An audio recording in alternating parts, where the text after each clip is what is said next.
ನನ್ನ ಮತ್ತು ಯಡಿಯೂರಪ್ಪನವರ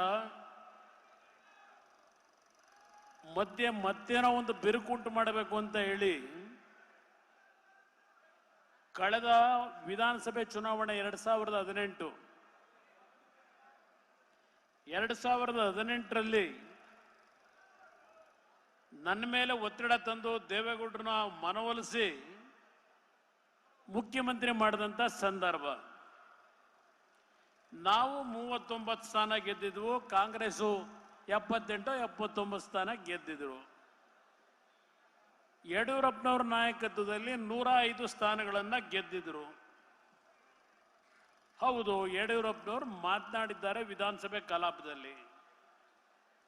ಶ್ರಮಪಟ್ಟು 105 ಸ್ಥಾನಗಳನ್ನ ಬಿಜೆಪಿ ಪಕ್ಷಕ್ಕೆ ಜನತೆಯ ಒಂದು ಆಶೀರ್ವಾದದೊಂದಿಗೆ ನಮಗೆ ಹೆಚ್ಚಿನ ಬಹುಮತ ಬಂದು ನಮ್ಮ ಅಧಿಕಾರವನ್ನ ಕಾಂಗ್ರೆಸ್ ಜೆಡಿಎಸ್ನವರು ಕಿತ್ಕೊಳ್ತಕ್ಕಂಥ ಕೆಲಸ ಮಾಡಿದಾಗ ಒಂದು ಮನಸ್ಸಿನ ಮೇಲೆ ನೋವಾಗಿ ರಾಜಕೀಯವಾಗಿ ಮಾತನಾಡಿರ್ತಕ್ಕಂಥ ಪದಗಳದು.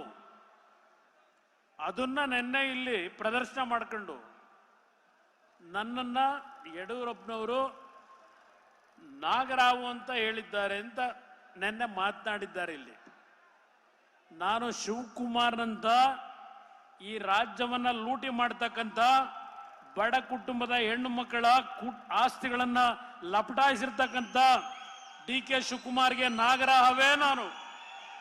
ಅದು ಯಡಿಯೂರಪ್ಪನವರು ಹೇಳಿದ್ದಾರೆ. ಏನಿದೆ,